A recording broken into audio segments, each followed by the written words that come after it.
All right, man. Welcome to another edition of Who Is Podcast. Myself, Quicksilva, of course, and I have the legendary Big Phat Morning Show. Now, wait a minute, Quick. Marc Clarke. I don't know about the key. The key was. That wasn't. I ain't do it right. Wrong key. I heard you hit it. Big Phat Morning Show. Marc Clarke, welcome, brother. What's going on, my brother? Hey, it's a pleasure to have you here. It's such an honor, man. For anybody who's watching this podcast saying to themselves, who is Marc Clarke? If I'd ask you who is Marc Clarke, how would you answer it? Well, I'd say Marc Clarke is really Lawrence Johnson. So Mark's not even your real name. No, you actually heard the whole story at the shortcuts. So Marc Clarke has nothing to do with your real name. And nothing to do with my real name. Even though my wife calls me that. And people call me that. And nobody calls me Lawrence. Nobody calls me Larry. Gotcha. In Charleston, South Carolina, I got that name. Gotcha. Where are you from originally? Born and raised? Springfield, Illinois. Springfield, Illinois. And your radio career started where? So it's actually technically, I guess it started in college. Mm-hmm. I went to Southern Illinois University, Carbondale. Gotcha. And that was when I got my first on-air job. I worked at the CHR station, WCIL, in college. Gotcha. And my first time I got my radio job, first job I got fired from. Mm-hmm. I was also the program director for the college station, WIDB, mm-hmm. and I worked at the college station too. So that started that started it. And I saw you recently. We did an event together in Baltimore at the Reginald F. Lewis Museum. Yeah. And you were talking about a moment in the early years. So you started off then, and then you end up being a jock. And you were talking about how a caller would call you all the time, and y'all built a personal relationship. What city was that in? That was in Charleston. Charleston. So that was the second. Yeah, my first gig was first gig was college. First professional full-time gig was Huntsville, Alabama, mm-hmm. WDKT. That was my first professional full-time job. Then so it was Huntsville, Charleston, St. Louis, Baltimore, DC, New York. And that's basically. Give my man a round of applause, by the way. Like my guy said, I'm not local. It was a lot. Yeah, so it was a lot. Yeah. But take me back to the moment, if you can, when you realized that this is what you wanted to do full time. Oh, that was definitely the shortcut story told you. Mm-hmm. At first I think I wanted to be TV. Mm-hmm. Then I heard East St. Louis, Jockenstein, the roll call show.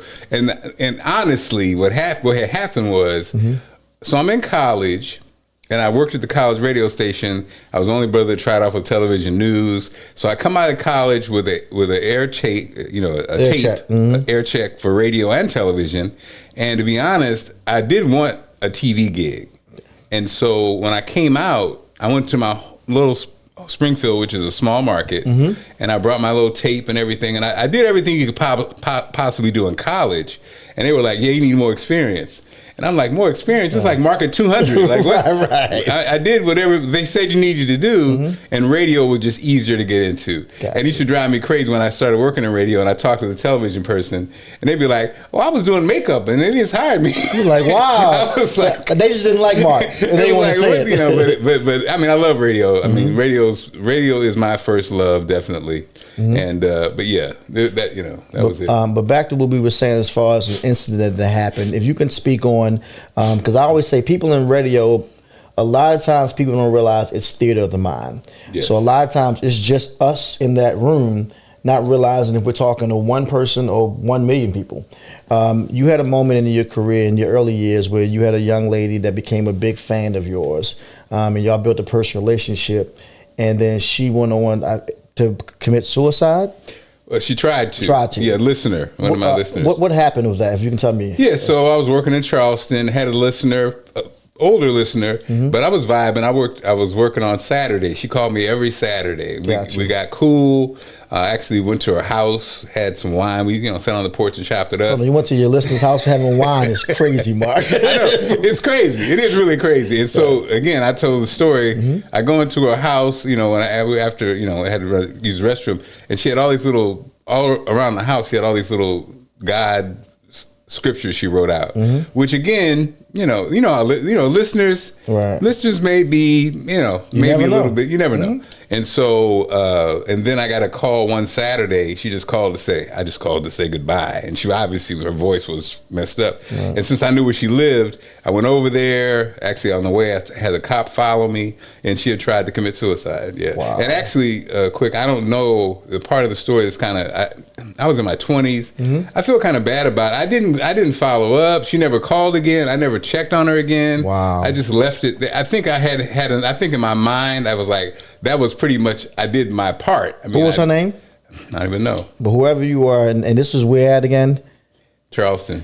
If you are a listener that was in Charleston, you remember this story, or you knew of a person who knows about this story, definitely reach out to Marc. Wow. Because that'll be really dope for you to connect with. Maybe it might not be her, it might be her granddaughter. Yeah. And I felt, as I go back in my mind, I think my 20-something self was angry, because I think in my mind, I thought she was leaning on God, but I now realize she was leaning on God. Obviously, if you're leaning on God that much, you're scribbling and putting it on your walls. Facts. And then the relationship we had, obviously, she didn't have a whole bunch of friends if you're calling the radio guy to say goodbye. Right. So now, she got me getting emotional. No, you good, bro.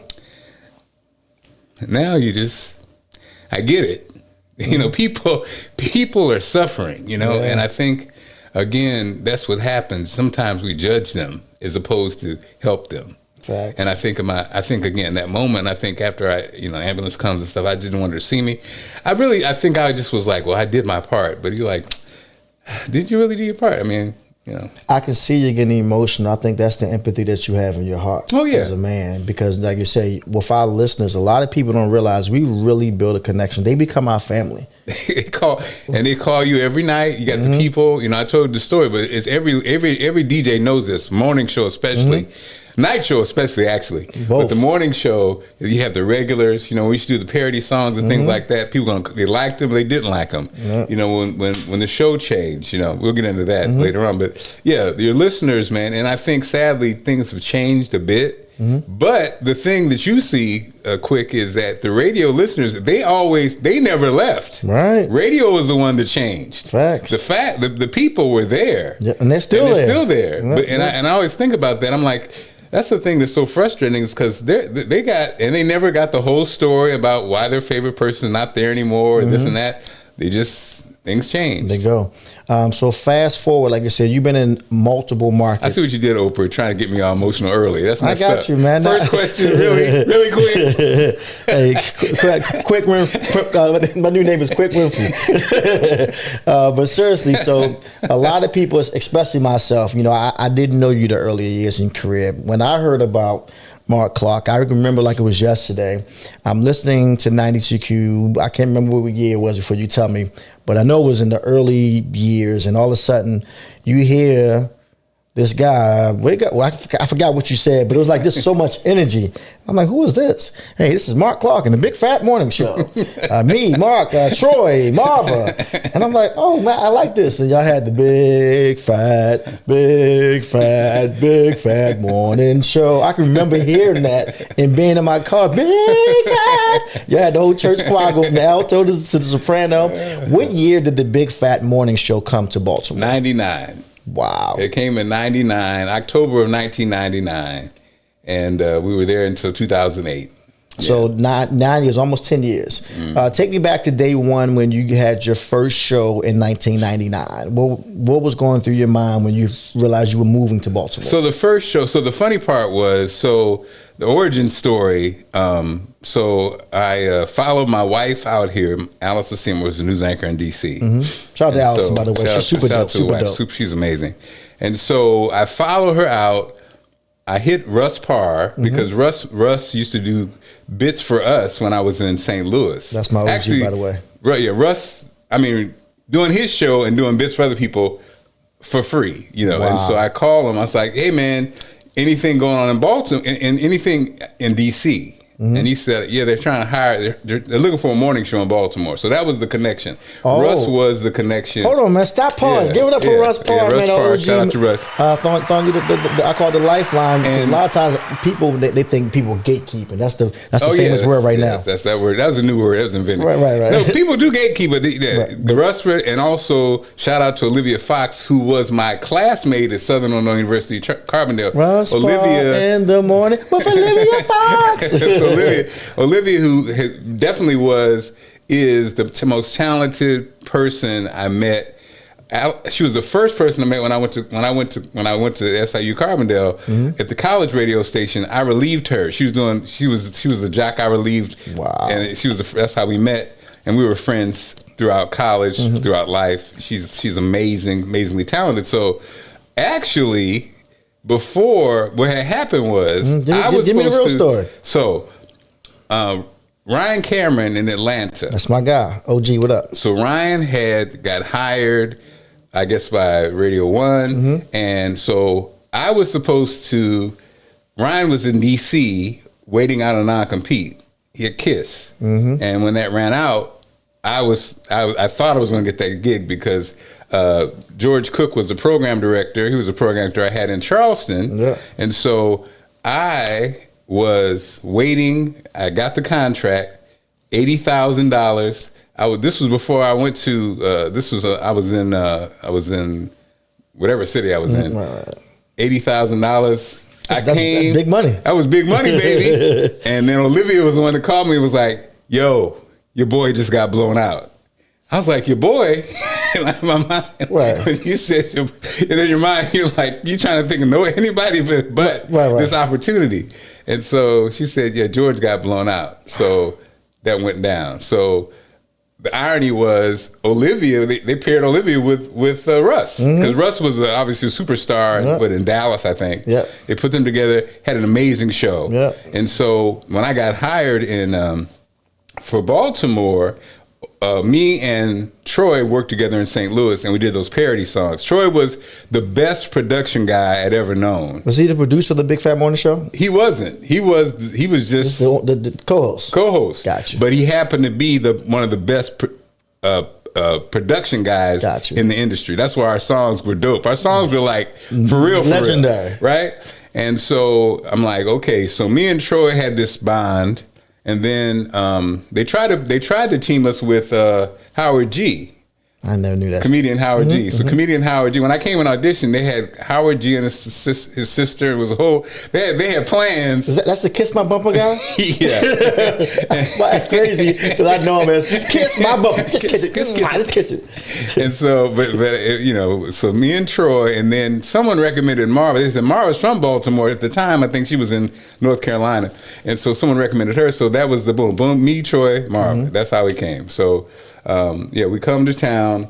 I was excited because I knew the parody song thing worked. There's some ideas. I was in St. Louis. I was the co-host, not the main host. Gotcha. Before St. Louis, I had always been the main host. So this was me coming back into being the leader of a show. Lead the mic. And I wanted, me and Troy are friends, and I knew that, whatever, and then Marva. So yeah, that's how we all came together. That is super dope. Now, of course, Big Phat Morning Show goes on the air. The original crew is Marc Clarke, Troy Johnson, Marva. Yep. That lasted for a while, and I feel like, did Marva fall off and you replaced it with Sanjay? I think around 2004, 2005. Now, don't quote me, and please, Marva and Sanjay and everybody, don't get mad at me, but I forgot. So what had happened was, so we're rolling, doing amazing, by the way. Then enters Victor Starr. Oh, program director. Program director changed. So it went Tom Calicochi, Dion, then Dion left. And then Victor Starr. Gotcha. The beginning of the end. Death knell. Doomsday is on the way, ladies and gentlemen. So, my thing was, I felt like this about Victor. When you already have a successful show, I felt like sometimes managers want to make a name for themselves. You know what I'm saying? It's almost like there was nothing wrong. Yeah. We're winning. Yeah. If the revenue and ratings are good, I don't understand why some program directors, general managers want to, because they're trying to get more money. They're trying to get more power. They're trying to get more, whatever you want to call it. So Victor Starr comes, and on vacation, they call me in, and they say, we want to make a change to the show.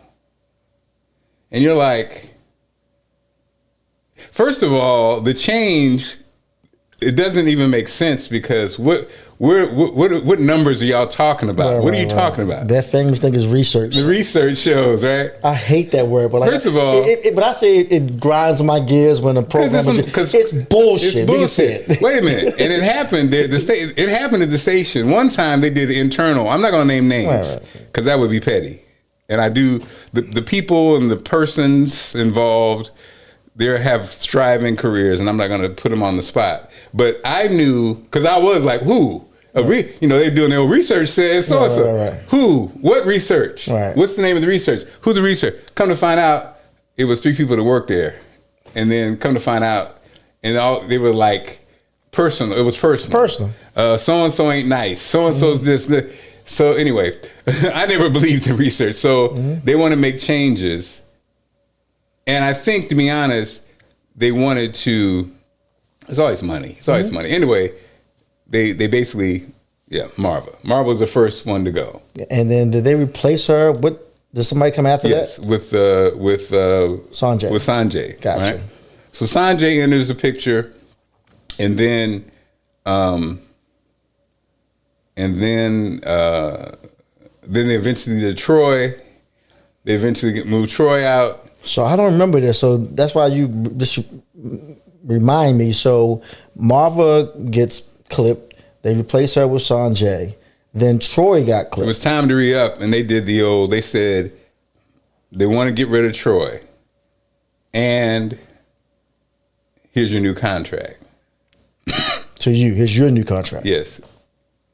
You have 7 days to sign the contract, or you'll be out. And they got rid of Troy. Damn. And so then they brought Chop. Chop the pork chop, who's been a part of every morning show in the history of morning shows over the last 40 years. And he's currently on the Quicksilva morning show. This guy's had the longest morning show running career. I think this is his 10th morning show. And so, love you, Chop. So Troy and Sanjay. And then look, hopefully I'm accurate here because I'm old. No, you're good. And so, and again, so the show changed. So then the show becomes Marc Clarke, Pork Chop, Sanjay. Yeah. Gotcha. Mm-hmm.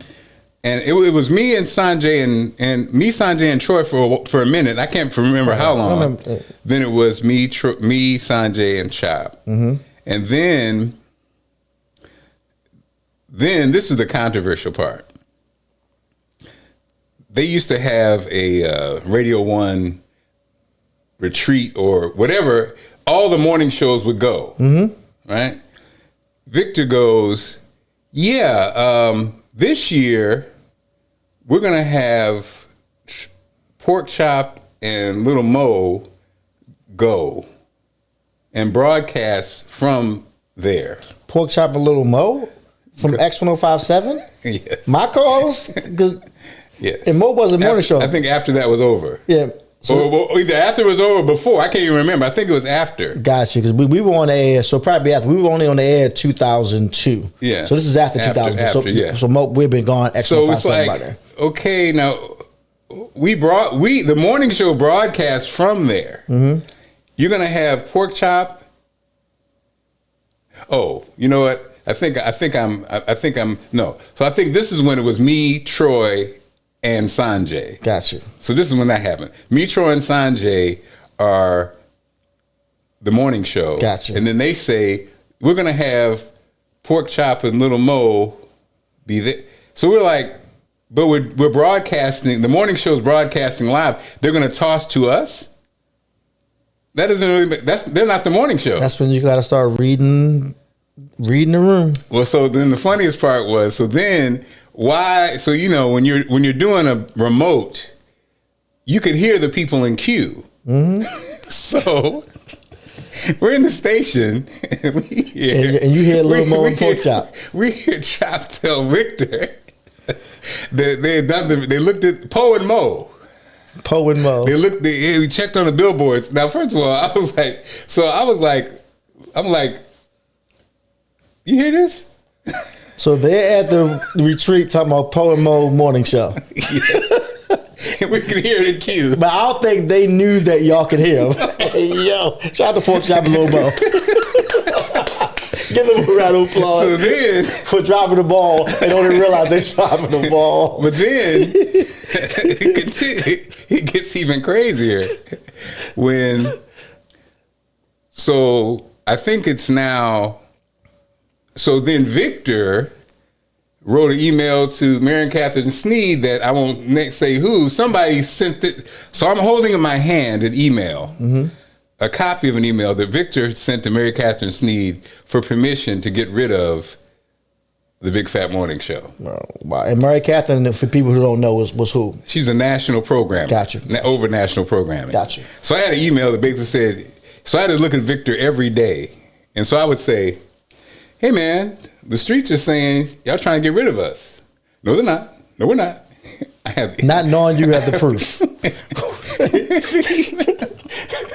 I have the email in my hand. This is radio for people that want to get into radio. And when they finally, so I'm trying to, it's all mixed up. I got you. I think it was, whatever the scenario was, when they finally, I guess it was it, when it was over. So when it was finally over, they tried, again, you're trying to talk to me about character and leadership. And I sat in front of your face and asked you, and you lied to my face day in and day out. I didn't do it all the time. What was his answer?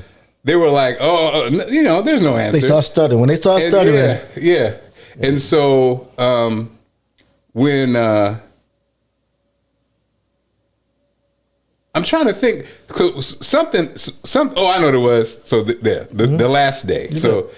Any questions? I'm sorry. You're good. Because right now, we can say Big Phat Morning Show was on for almost 9 years. Yeah. And then you finally get the call the day that they pulled the show. And this is how that went. It's a Thursday. Before or after the show? Right. So it's a Thursday near the end of the show. That 9 o'clock hour. Howard knocks on the glass. Hey, Mark, after the show, let me holler at you. And so he walks out, he keeps moving. I'm like, does his fast walk with his socks on? They get them colorful socks he loves. I looked at Sanjay and Chop. I said, they're going to blow me out. And they're like, no. It was like, after you think about it, it was like, oh, no. So I'm walking back to the office. That's a long walk. And the walk is only from here to there, but Dave the Wave in promotions, he's crying. He's like, man, I love you, Mark. I'm like, now you already. Shout out to Dave the Wave. Shout out to Dave the Wave for giving up the. And so I walk in. I said, "Damn, how are you about to blow me out? Quit playing, Mark." Of course, they blow me out. Mickey walks me to the car, crying. Everybody, we all crying. I don't think I was crying. I was just like, damn. It was like, and that was it. That was it. What was the first thing that went through your mind when they knock on the window, you finally walk in, and they tell you Marc Clarke, we're letting you go? Yeah, it was a good run. I mean, I think it's the part you look back. If I were to do it all differently. I mean, all the signs. Yeah, when they let Marva go, that's the beginning of the end. Gotcha. Basically, Victor Starr was the beginning of the end. Right? Victor Starr's beginning of the end. And then you look back, and I think, and for anybody who's going through this at your normal job right now, I think you end up being a little paralyzed, a little, you're lying to yourself, kind of.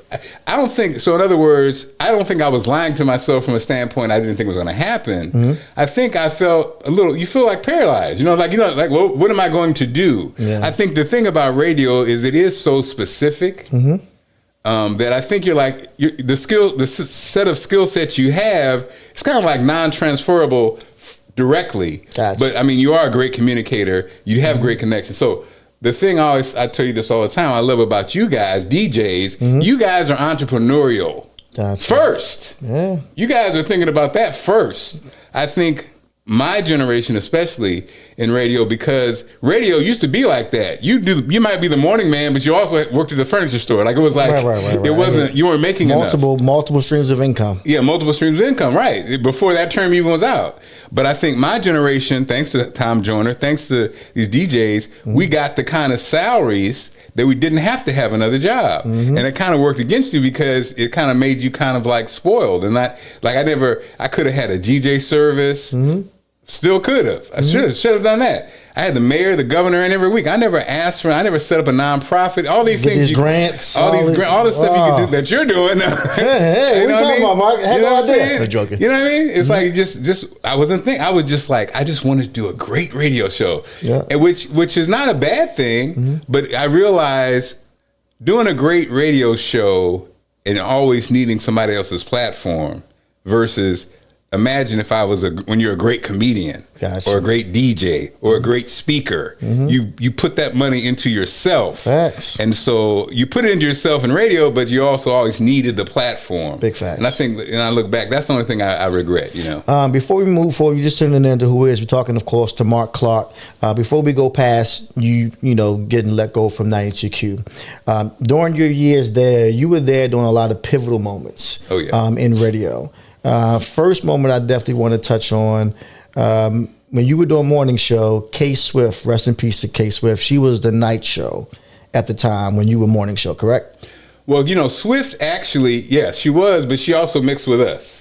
I forgot about that. Yeah, Swift was our first. Swift, I think Reggie might have been our first, and then Swift would often work on the show. And my line was, "She's the youngest DJ. She's only 12 years old." You know, that. So we got a great rapport because she mixed with us all the time. She was really 12 when she started with you? No, she wasn't 12. That was my running line. You own the title for youngest DJ. I was 14. Calm down, sir. You got the youngest title. I always tell this story, so I got to tell it in your podcast. Go ahead. When we talking to Quicksilva, talking to K Swift, and she said, "You know who was fired?"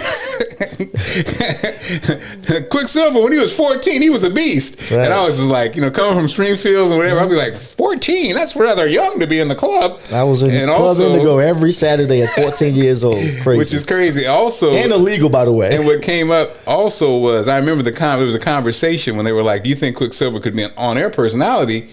And I was like, yeah. I mean, you know, again, they try to make things harder than they are back then, and they still do now. They still do now, but also almost feel like it's people that should not be on the radio. Speak on it. You know what I'm saying? Welcome to the Who Is podcast. It went crazy where people did put anybody on, and I'll speak to this because Spork Chop's a dear friend, and he always tells the story. So I'll tell the story. So when it switched from, even in a Baltimore, the Love Chop, there was it was a changing of the guard. So when the Troy was let go and Chop came on, the callers from people that love Chop were like, you don't need to be on the radio. You don't need to be on the morning show. You don't need to be on the whatever. You don't have the voice for it. And of course, I defended it because, as you see, he's a super talent. He's an amazing guy. He's the voice. Whatever. And so he always appreciated me doing that. But even with your friends, there was a time when being on the radio, it was a certain thing. And I'm not saying it's bad now. I'm just saying I just share that story because he always shares that, and it was no problem defending it because, again, I saw the talent. Chop was super talented, super connected. Still is. He connects to people. His heart, his humanity, and his humor. I mean, amazing talent. Take me through the day when you got the news that K Swift had passed away. Man, Swift was. It's like Swift, Big Tony, Larry. Remember Larry Promotions? We had these losses, and Swift was so talented. The future was so bright. I was just I spoke at her funeral. I just remembered, and also I did this book. I have a book called 60 Days to the Real Me. I lost weight. I did a 60-day juice fast, and I dedicated it to Swift. I totally forgot about that. But her potential was so bright, and then I felt like she was right at the cusp of something happening big. And then the way, you know, all that controversy around her death is just heartbreaking, because I feel like she had so much. She was so loved. I feel like she had secrets she didn't even have to have, mm-hmm. and I think that happens with a large portion of our people. Like, you know, mm-hmm. you could just be you. You could just be you, and we will love you for being you. Facts. But it was like, you know, I feel like she struggled with that. You know, mm-hmm. Yeah. I mean, when I got the news, man, it was just heartbreaking, unbelievable. I think that's probably the first thing, unbelievable. Just, you know, her and Tony, I had that conversation like we should write a book, and the plan was to get a hotel room, just film her. It was Tony first. We had this conversation, and then he tragically passed away. But yeah, it was just heartbreaking. One thing Pork Chop, who was on this podcast, said when I asked him about Swift, because, you know, they were super close. Oh, yeah. He lived with Swift. He said something that a lot of people have been thinking. And what he said was, to this day, bro, I don't think this was an accident with Swift. Yeah. Do you feel that way? Oh yeah, around the stories. Yeah, I mean, I just got the stories from a Chop and others, and then the people that were there, and then how they. Yeah, I mean, it's definitely something surrounding it that doesn't sit right. Yeah. You know, super sad, man. Rest in peace to K Swift. We love you, K Swift forever, as we say. Yeah. Was Big Tony ever on your show?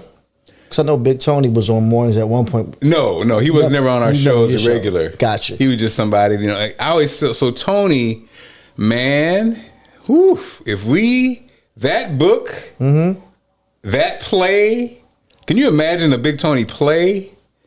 That right there would have been crazy. The music, mm-hmm. the time, even the story. Because so what happened? One of the stories with Big Tony that got me was he told me that he was touched by a minister. Gotcha. Right? And real quick, I'm just going to pause you for a second for anybody that's tuning in. We're saying Big Tony because that's how he liked to be referred to before his passing. But a lot of us across the world know Big Tony as Miss Tony. Miss Tony. Because Miss Tony say, how you want to carry it? EA, woo! East side, pull your guns out, pow! What's up? So just to give context about who we're talking about in case somebody did not know who Miss Tony was, who then transitioned to Big Tony. Big Tony, yeah. Gotcha. And so one of the stories that always just touched my heart was, back to the listeners. Mm-hmm. I had a listener, a mother, who called, and her daughter was despondent and totally changed because she had been molested, and so she was living a gay lifestyle, and so all of it had the mother upset. And as we always say, we have our listeners that call us. Mm-hmm. Boom, they call like clockwork. So she called, hey, Mark, you know, kind of expressing her thing, whatever. So you do end up do a lot of counseling when you're the callers. Facts. So there was a 92Q, and again, we miss those community, you know, we have a community meeting, mm-hmm. like kind of a broadcast. Yep. And so again, quick, these listeners, you never see them. You rarely see them. You don't know what they look like. You just talk, but you talk to them all the time. Day. So you know them, but you know what they look like. They know your family. They know when your kid's birthday is. All that. And so we're having one of these events, and this girl stands up, and it was one of those. I think it might have even been at a church. Mm-hmm. And again, I knew Tony's background was he basically was touched by a minister. And that's what kind of led down this path, you know, his lifestyle. I never knew that. Right. And so we're having the thing. This girl, angry, stands up and she's mad. And she was like, basically, I got touched. Nobody understands me. She just was very emotional. And Tony was like, you know, Tony how Tony was. Mm-hmm. Baby girl, da-da-da-da. This was the daughter. This was the daughter that the mother was talking about. Wow. And Tony was, and that's why, you know, you live your life, and when things happen, I never say why me, because I think the obvious reason is your drama probably can help somebody else. Mm-hmm. So here's this girl who felt like nobody understood her, nobody understands. This is why she was just being so challenged for her mother. And in that moment, there was Tony, who definitely understood you. And also, it's Tony. Everybody knows and loves Tony, you know. And so in that moment, she had an answer, and she had some common ground, you know. And that's the power of, you know, the Tonys of the world. And also the power of, like I say, the radio. Listener, bring it together. So the daughter has the moment. I see Tony, boom, boom, boom. Then the mother is like, Mark, it's me. That's her. That's someone. That's what I was talking about. That's my daughter. I was like, wow, what a moment, right? Wow, man. Such an amazing story. And like I say, you've been around for the lives of many. So you were around, of course, with the K-Swiss, may she rest in peace. You're around for the Big Tonys, may he rest in peace. But also another name that I know you were around for was Reggie Reg. Reggie Reg. How close were you and Reggie Reg back then? I mean, me and Reg was our morning, he was our first morning DJ. That's before he took over the night show, I'm guessing. Yeah. Gotcha. And so actually, again, I'm old, so I don't know. No, you're good. It's all a blur. But, you know, come on, Reggie Reg. Who did not love Reggie Reg? The mayor. You know, I saw your interview with Rod Lee. You cannot hear Feel Me and not see Reggie Reg. Yep. It's Feel Me. Facts. Hold on. Stop the music. Wait a minute, right. That was the thing. Shout out to Baltimore, because I always say this about Boobie, but Reggie too. When Baltimore is sentimental, when you say "Let me take you back to" as a DJ, I've never seen that fail in Baltimore. I don't care if it's 2 people or 1 million people. Remember back in the day, Boobie's the king of it. But Reggie too, though. Yep. But I was like, man, I've never seen that fail. I don't care what, but Reggie, man.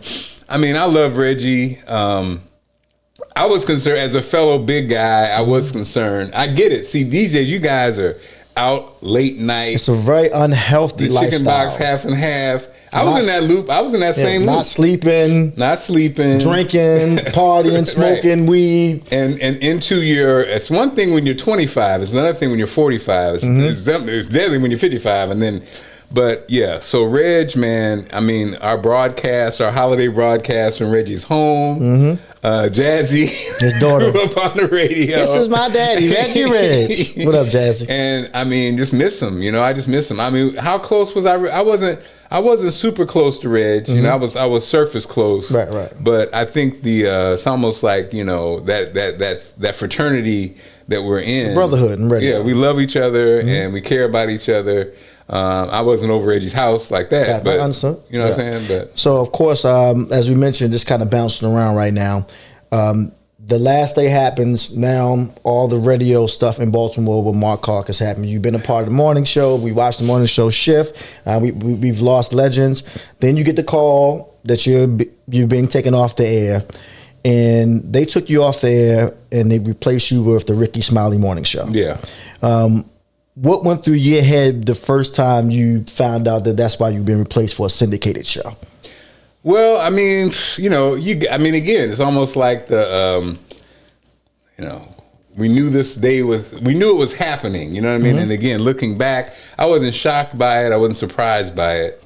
It just kind of was what it was. I think the thing about, you know what? You gave me a tip the other day about something. I was like, there's certain things I couldn't figure out. I don't even say can't figure it out, but it just is what it is. Is what it is. Number one, when we were there, Miss Hughes, I think Miss Hughes being in Baltimore protected 92Q from a standpoint of 92Q was kind of like not with the rest of the Radio 1 stations. To be honest, I think, you know, I got paid a tremendous salary. Go ahead, put it out there. What was you making back then, Marc Clarke? So I can see what my salary is now. I should go ask for some more money. So I'm gonna tell you. So I'll tell you a story. So what happened was, I think these are dynamics that happened. When I came, white program director, I think gives you more money. Not Victor Starr, Tom Calicochi. So when I came to the market, I told you I was going to ask for 80. I had a contract for 80 in DC. So when I came, I left St. Louis. I was making 35, maybe 40. Jeez. Right? Damn. So I follow my beautiful wife, who's now a news anchor in her hometown of DC, and I don't even have a job. I follow her out here. Gotcha. We're engaged. Tom Calicochi goes, well, now in my mind, I'm thinking 80. He goes, well, I know you're going to need at least 6 figures. So I was like, and I remember some you got to stay cool. You got to stay cool, though. Stay cool. Stay cool. The first person talks loses. So I was just like, he said, we'll start you off at 110, do a 2 year, do one, one and an option. So started you off at 110 and then So that was the start.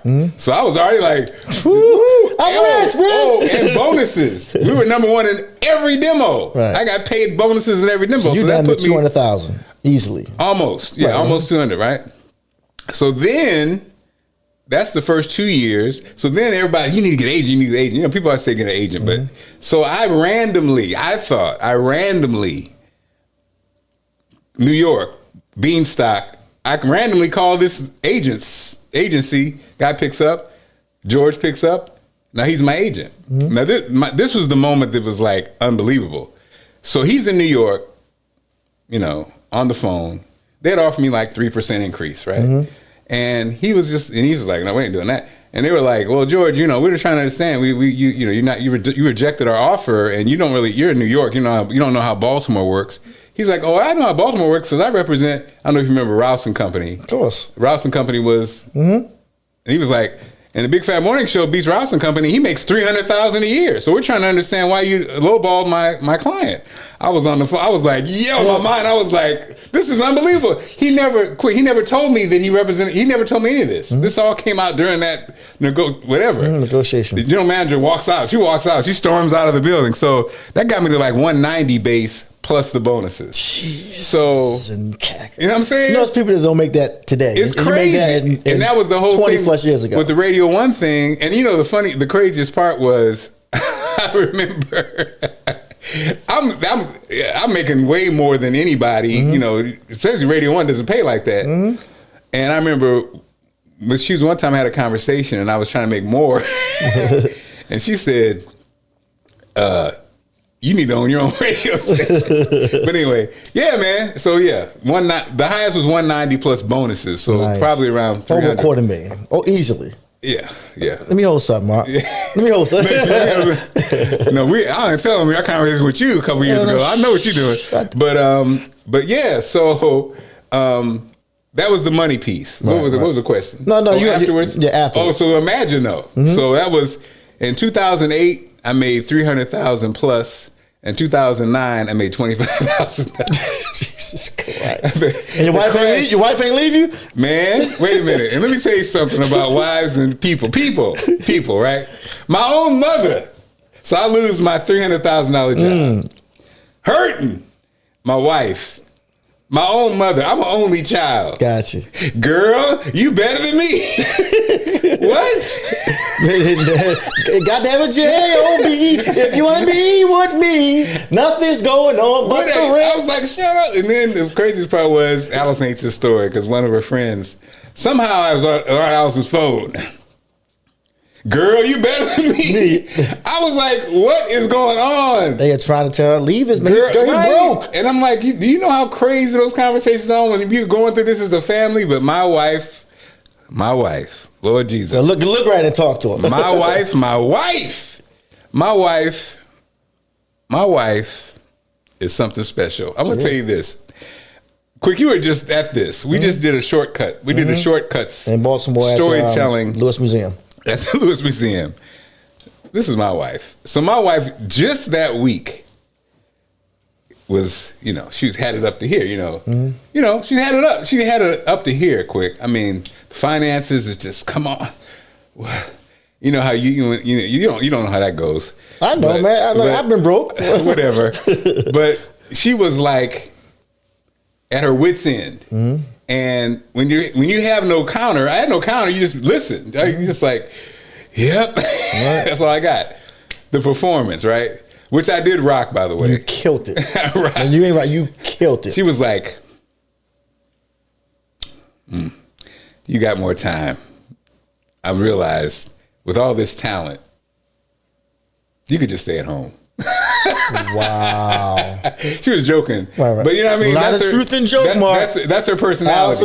That's her personality. But again, after, but that's why I don't give no advice, because who has that wife? Nobody. Right. I mean, nobody. So she been holding down the house. Man, I ain't returned to 300. I ain't been to 300 in a minute. For some decades now. Even when I worked in New York, you know what I'm saying? Even when I worked in New York, it was like, no, we ain't doing that. Right, I mean, and so it definitely has been, it's interesting. It's like in that moment.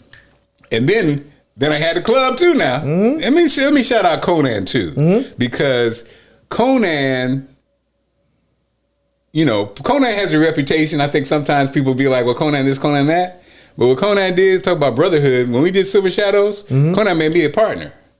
So you were a partner in the night at Silver Shadows. You didn't own Silver Shadows. No. Oh, gotcha. No, but I mean, Conan could have easily just been like, nah. No, he said, boom, equally, boom, boom, boom. So me, Conan, and the club owner. Dope. He didn't have to do that. Dope. And that's why Conan, man, I love him. Shout out to Conan. Hey, watch the Who Is Conan podcast right here in the Who Is Network. That's right. Mm-hmm. But so now, radio happens, life happens. What do you do next? Once radio was kind of over, I guess you want to say. Yeah, well, I did. So it's interesting because I think I did.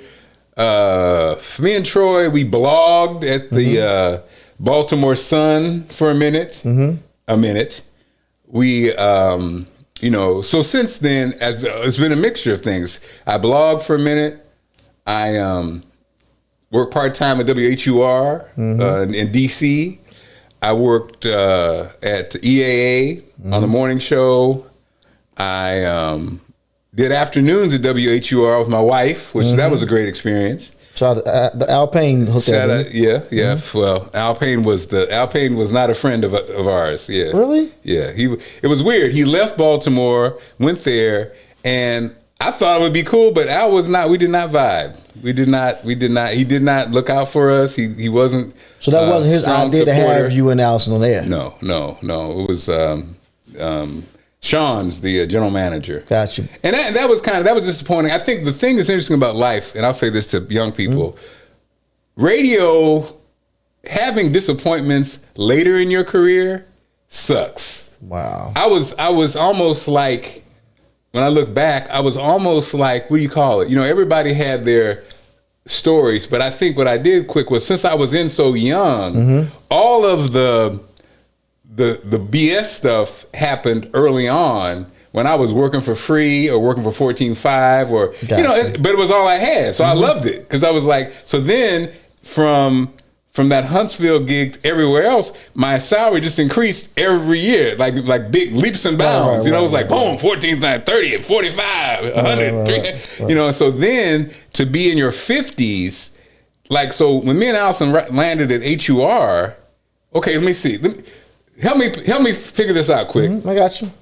Allison Seymour, who is like a staple, a legend in DC, loved by far loved. And it's not like old school where she got 100,000 followers on this platform. She's very relevant, not just legendary. And then and I'm her husband, who was very relevant in Baltimore. Absolutely. So when we got at HUR, I'm like, it's a no-brainer. It's we should be able to do this forever. How long were you and Allison on air together? Like 18 months. What were the ratings like? They were okay. They weren't great, but it was kind of like, this is the thing I learned quick. So I get there, we get there. Now working with my wife. Now working with your wife is different than working with whatever, right? But the energy, HUR's energy was a bit claustrophobic, if you will. And what do you mean by that?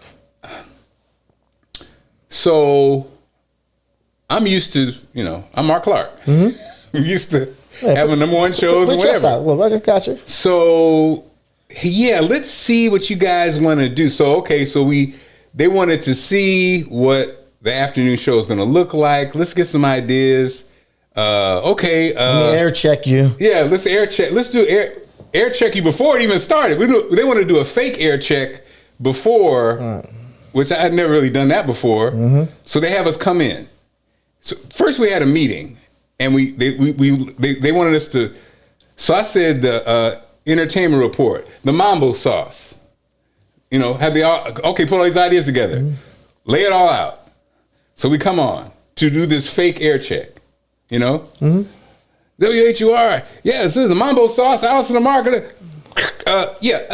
Mark, let's not call it the Mambo sauce for now. Let's just...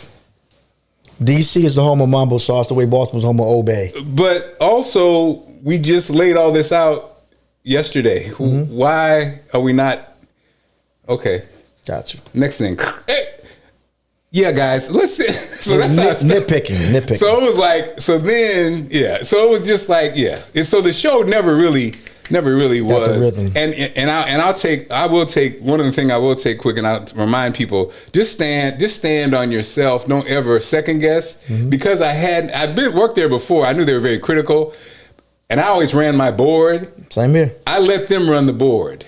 I gave away the power. Till this day, I still run my own board. Please do. They've always, could you want to board out? No, absolutely not. I should have, because and I blame myself because of fear, because I already knew they were super critical, and I knew I'd be rusty, and I knew at first it takes a minute to get your thing. And so I was like, yeah, go ahead and let them do it. But doing that gave them the power. They put somebody. So yeah, looking at that whole experience really was kind of heartbreaking, to be honest, because it doesn't make any sense at all. And then they let us go. So imagine they let Allison and Mark go, and they bring Frank back.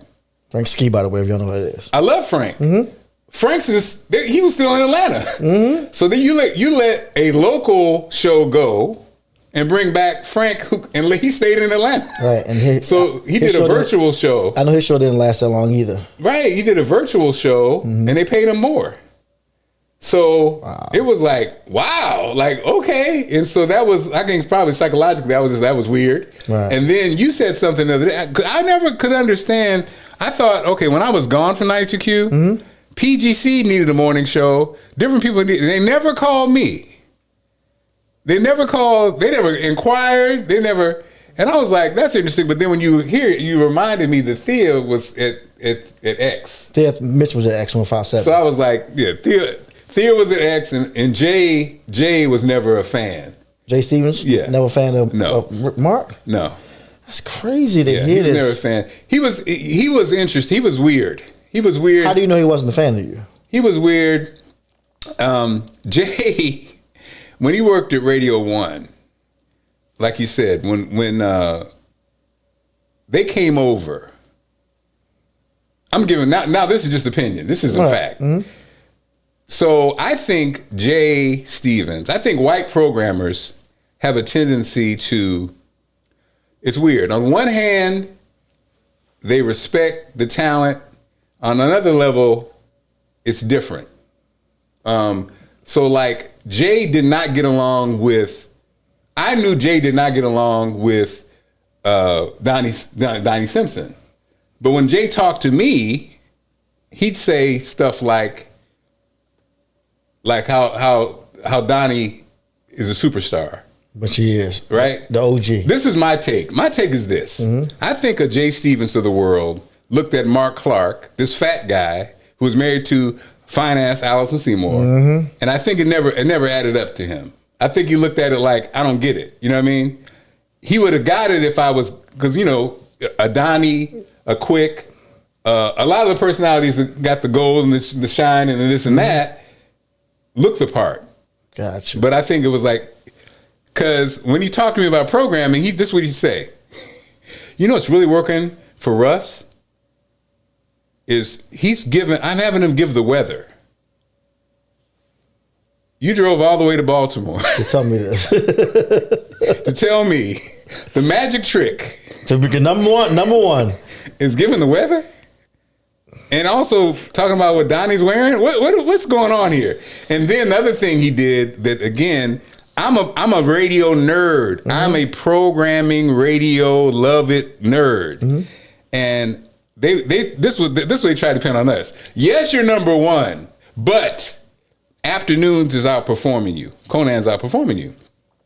And I said, yeah, because Conan spends six figures advertising on this station.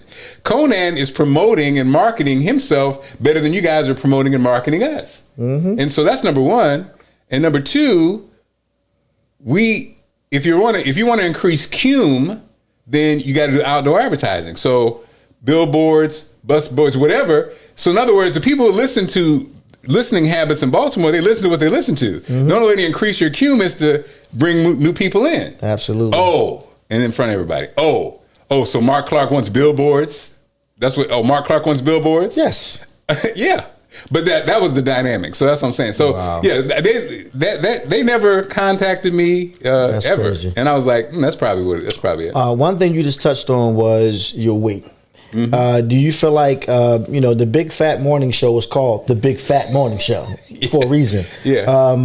Do you feel like your weight ever hindered you becoming bigger than what you were at the moment on radio? You know, it's funny. I don't necessarily think so, but I have to say, losing weight and then doing television, how people deal with you, it definally changed. Got you. So it's almost like I never thought it was a liability because I think I was always cute. I always, I wasn't never fat and funky. You know what I'm saying? But I have to say, because TV is like almost a drastic, even though my wife's on television, I see it every day.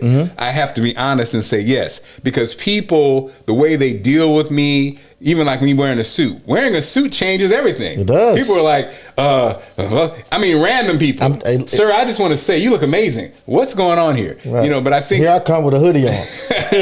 But see, you got the bling. No, but I think looking back quick, I think it does. I think it did. Image does play a part. And a lot of people who think that it doesn't, you're lying to yourself. It does. You're lying to yourself. You have to have talent as well. Yes, but if you're that's talented a factor. And good looking and in shape, it's a win-win-win-win. No, yeah, I think you're right. I think if I looked like I did now, I think it could have added some. It could have, but again, now during this time, I did get a television commercial. Again, it wasn't like I looked terrible or anything like that. I get it. But I think, I think it's a factor. It's a factor. So, question now, looking at you, and you look good, by the way, brother. I ain't got to say pause. You look good looking man right now. Nice in the shape, because now that you got pause everything. What made you really go down this fitness journey? Because I remember not following you on Instagram, and we don't talk every day, but we still talk randomly, Instagram, DMs. And I remember you started posting just, what you're doing, what you're eating, what you're changing. You started posting. You became like a lifestyle page. What made you really get into that lifestyle change of becoming healthy? Well, first of all, shout out to Quicksilva, who I remember you used to lift. Your little ass is strong as hell. Hashtag get fit with Quick, by the way. And it's crazy. I don't want to talk about me, but I need to get back to really posting. But a lot of people surprised how strong you were. You were like throwing 315. I was like, what's going on? Easy work. Yeah. I'm still in shape, but I'm going to get back to posting more fitness videos. Because a lot of people say, Quick, you still work out? I don't see you posting videos anymore. I still do. I just don't have time. Because, it's the time. My time right now is promoting the podcast, Who Is Podcast. But, it takes time to film that content and put it up every day. So I had time. I had time, and I think I'm 59. I think I understand I was diagnosed with MS. Oh wow! So what happened was I started that during, I guess, right around COVID. I started that reinventing Marc Clarke thing, and I'm on the treadmill, and I was up to 372. Damn! When it pops up now, I see it, and it frightens me because I could have had a heart attack on the treadmill. Yeah. Because in my mind, I was always big, but I always worked out and stuff. But I started doing that, and then I made the decision to have the weight loss surgery, and I had the weight loss surgery, and then, ironically, the TV opportunity came. So it was weird how, it didn't happen in reverse. It happened, I lost the weight and then landed on TV. So then when you're on TV every day, you're seeing yourself every day. And I'm like, okay, so that reinventing Marc Clarke is kind of what started all that. Gotcha. I was always that guy, but I didn't post like that. And so then it kind of opened that up. And I think, And now I'm tapping into the damn near 60. So 60 this year. And I really have a goal of like maintaining my fitness, maintaining my strength. Because, MS is interesting. I think it really is the kind of disease that makes you appreciate every day. Because you hear these horror stories. Some people, like, they wake up the next day and you can't walk. Yeah. Or if you have a flare up and you da-da-da. So I'm just crossing my fingers that I don't have those, and I think it's important to stay strong. And also, to be honest, if it does happen, I'll post that too and let people, because people want to see the real you now. And people do, not just the highlight reel. And people do take we take things for granted. Like when, and it sounds like cliches when people say, I woke up this morning. Well, that's true. You did wake up. It's a blessing. Because imagine if you woke up and you can't, every day you feel different. Like you can't move your arm, you can't move your leg. So every day you can, you'd be like, move my arm today. You don't miss something until it's taken away from you. Like little things. I remember just like one time I like sprained my finger, my pinky or something. And you don't realize how much you use it until you can't. And I'm like, I can't write. Yes. Like little things, I can't hold a glass. Yes. So you don't realize you missed something until something small that seems minor. If you break your pinky toe right now, you think you don't need it. Now you can't stand up because that pinky toe is off. Yeah. So and also it's, you're a DJ. It's physical. Now that I'm 59, I see it. Like when you know how it is when you see somebody who's older now and you be like, hadn't seen him in a while. You can see the age. So imagine it's the same with the DJ. The guy who was like, and then it's like, you're like, is he good? It's like, but it's interesting. It's physical. It's like it's performance.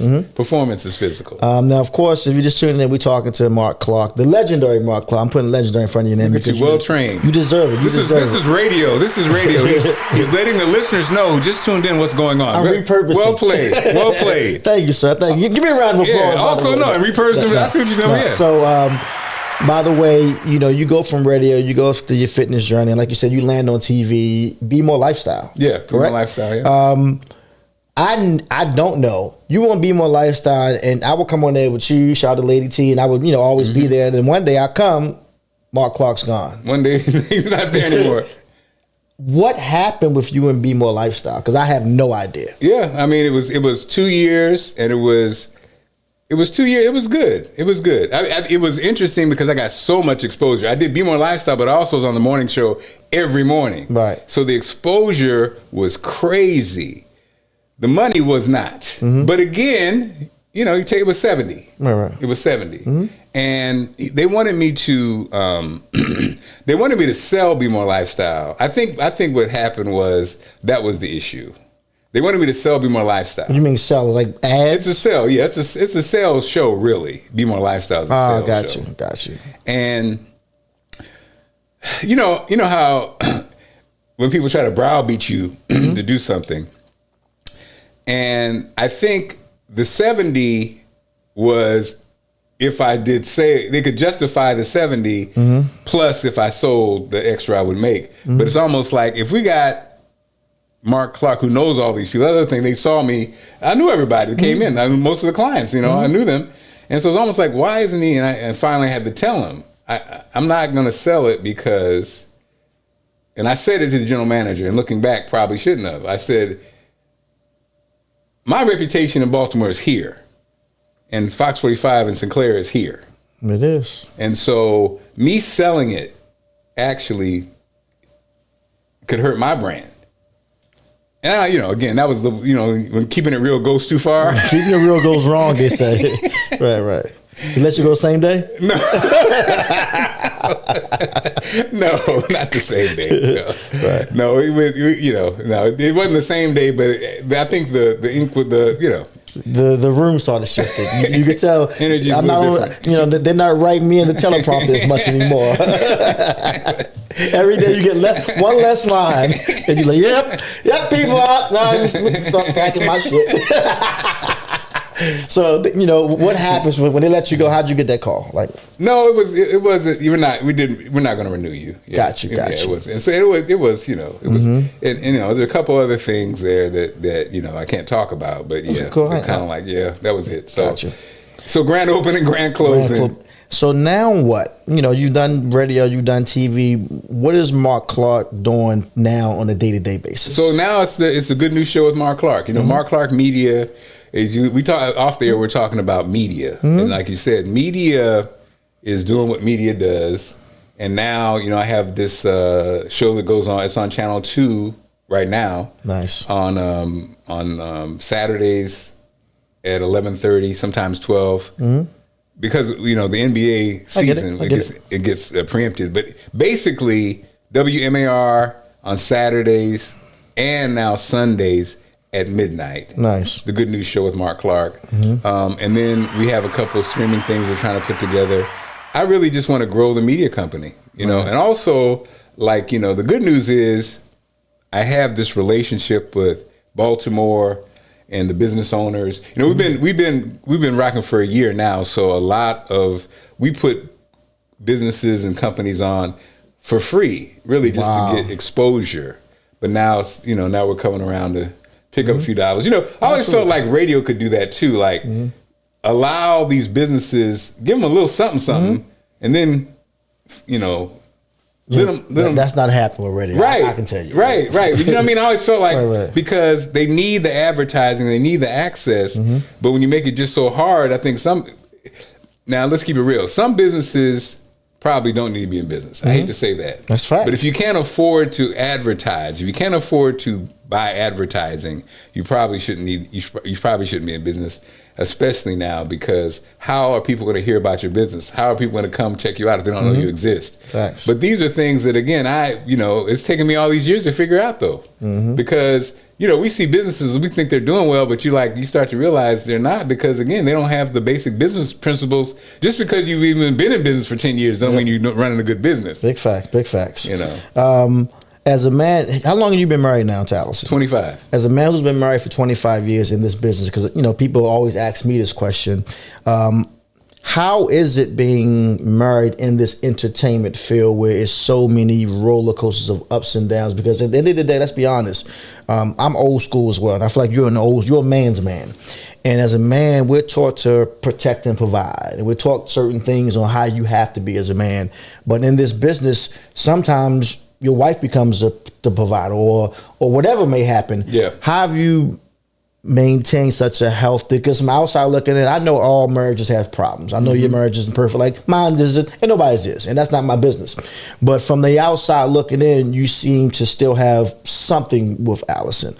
How have you maintained that for so long in this business? I think number one, being in the business, we understood the business. So I think we both loved what we did or do, and I think we understand it. So the little stuff that people, the stuff that people be tripping on from, when Christopher Williams interviewed Allison and was macking and singing and all that stuff, wasn't even a thing. I mean, it's like you weren't jealous at all. No. It is what it is. It's not. So that part is never an issue. And then I did learn a lesson from a standpoint of, because you see all these posts about people, a man has to protect and provide. Providing sometimes isn't financial, because you're right. If it was, then we'd have a problem, because financially, I haven't been the provider in years. You know what I mean? Right. But I learned a lesson when I was, so when I landed the gig in New York, after not having a gig for a while, I gave up that job to come home to be a caregiver for my father-in-law, who moved in with us. And, I was six figures to walk away from that to do that.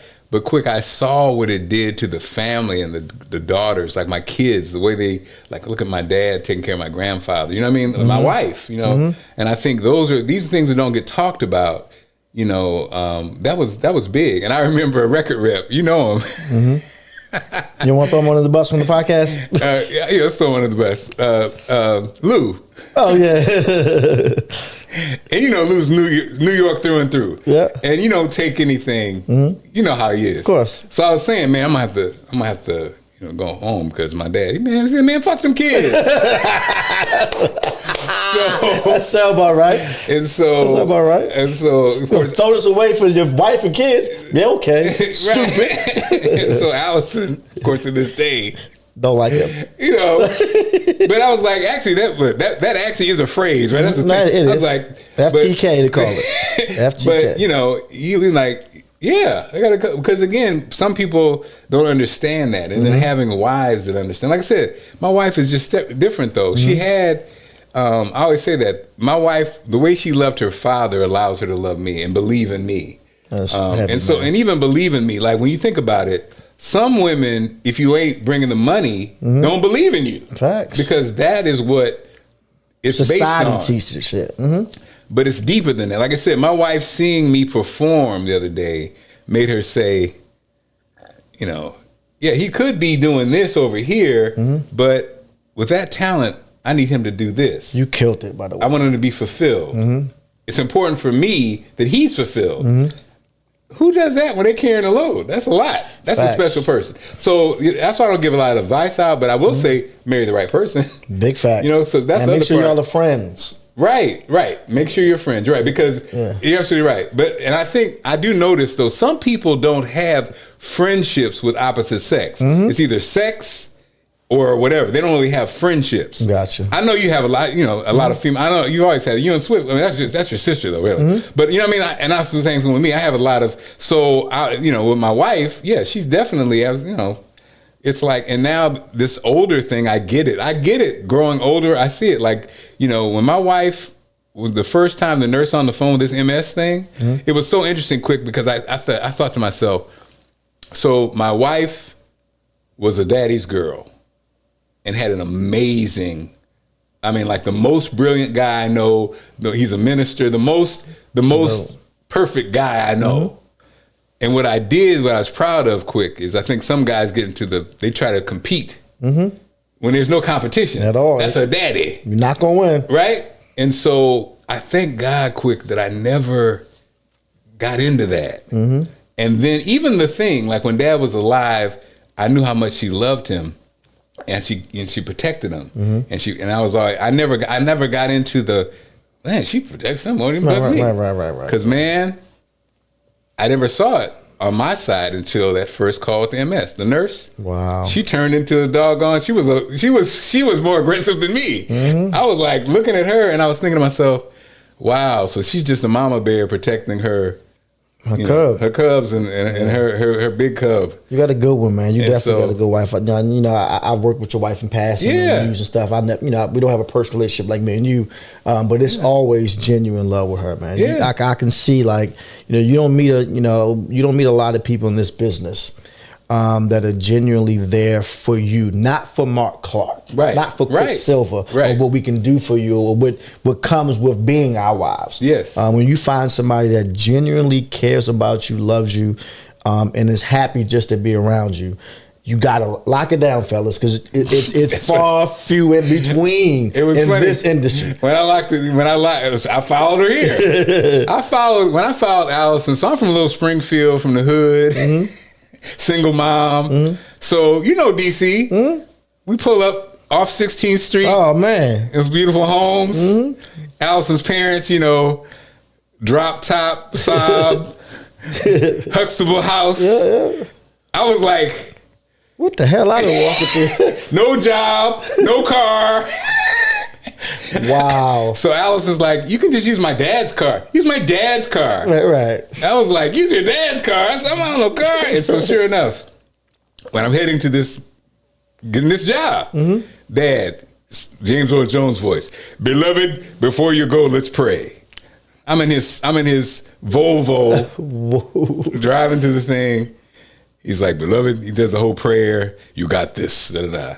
So you can imagine when my man said, "Oh, we'll start you at 110." I'm driving home like, this is before the cell phones. The prayer work. Before the cell phones. I was like, yeah. But I had, but I definitely like that. It's a blessing, man. The Who Is podcast, I started this for people just to get to know the real life of some of your favorite people in the entertainment business, from radio to TV. But it's more importantly on giving people their flowers. If no one has told you today or this year, like what Marc Clarke means, not just to radio, but to Baltimore, you really can't put into words. And I don't think you realize sometimes how big you are. Because even in passing, whenever we see each other, I give you props because you always give me my flowers. But sometimes I'll be wanting to say, like, I'm a fan of Marc Clarke. And I don't even know if Marc Clarke realizes, like, I came up as that 14-year-old kid you spoke about listening to Marc Clarke. You've inspired my career in radio just by watching you win in radio. You've inspired my career in marriage by watching you be in the business and be married. Like, you do so much for other people. But I don't think you've ever had a moment just to soak it all in and be like, damn, I really am him. And I wanted just to tell you, as your friend, as your colleague, I'm proud of you. I'm proud of the man you are, proud of the husband that you are, proud of the radio and businessman you are. But more importantly, I'm proud that a lot of people get in the business like us, and we know it's a roller coaster. Yeah. I feel like even in your low on the roller coaster, you never showed it. You figured out a way to still show up and smile, even though I know deep down inside you're an emotional person. Oh, like yeah. I've watched you cry at different events. I'm like, man, I would never cry. Like, but Mark can't hold it in. But I say that jokingly because that shows the type of person that you are, that you genuinely care about people. And I think that's why you've been loved and still loved today, is because people can feel the genuine love that Marc Clarke has for them and for the city. So for that, I want to say, I love you, brother, and I'm proud of you, man. Well, thank you, sir. I appreciate you, man. I mean that. I appreciate that, and I love you, and it's just I'm always so full. You know, I think Baltimore. What I love about Baltimore is it is what it is. If they love you, they hate you. There's no middle. Right. And in Baltimore, I think Baltimore's authentic. So if we gonna party, we gonna party. If we gonna do whatever we're gonna, and the people are genuine. You know, I think that's the thing. I mean, I live in Bethesda, and DC can be fake. It is. Right. It's a obviously white collar versus blue collar, where in DC it's about your status. It's a status town. Especially in, like you say, in the different circles. Now, Southeast right. South might be, more real. You know, and so there's pockets. And put me in the pocket. And shout out to Terry Bonet. Before it's time. Definitely. No, but and I love that, the fact that I got you. But he knows everything. And DC's the same way though. DC, there's a side of DC that is very genuine, but Baltimore kind of leads with that. And I think when they say Charm City, it is. It's Charm City. And Baltimore, like you said, once they love you, it'll be forever. Forever, for a lifetime. If they don't like you, probably too. Yeah, good luck. Don't get on that side. But if they love you, because I could be anywhere and people will always. And the thing that's funny about Baltimore, black and white. If I remember, I never forget being in like some fish place, and I was ordering fish, and an older white lady said, "Marc Clarke?" I was like, "Yeah, what's going on?" I was kind of surprised, but yeah, Baltimore is definitely that, and it's been where my, I got married. I was here when I was on the air when I got married, had the kids. All those things and key points in my life happened when I was in Baltimore. So it always would be always special for me, So proud of you, man. Anything else before we wrap up? Anything else you want to plug or shout out while we got you here? I just shout out everybody again. The Good News Show with Marc Clarke. Make sure you support. You can find that on WMAR. Like I said, at I'm saying 12 o'clock because normally it's 11:30, but it's being preempted. So, but the best way to find it is on YouTube, on Marc Clarke Media Group. You can catch whatever I'm doing over there. And social media. It's the Marc Clarke Show on Instagram. It's Marc Clarke on YouTube and on Facebook. And then on back to YouTube, Marc Clarke Media Group. All right, man. Well, Marc Clarke, man, thanks for coming into the Who Is podcast. Who Is? Prayerfully, somebody who thought they knew you now knows a little more about Marc Clarke, and that's the purpose of Who Is Marc Clarke. Well, continued success on this amazing podcast. Oh, man, it's doing amazing. Shout out to my producer, Larry, back there working. Larry! Shout out to my partner, Sean Seas. We be definitely working, man. So I want to say thank you to you, sir. Every Friday, a new episode drops like clockwork. Make sure you like and subscribe right here on YouTube. We're also available on everything from Apple Music to Spotify. Just type in Who Is and you'll see it. But once again, we back here next week, same time, same place. Quicksilva salute.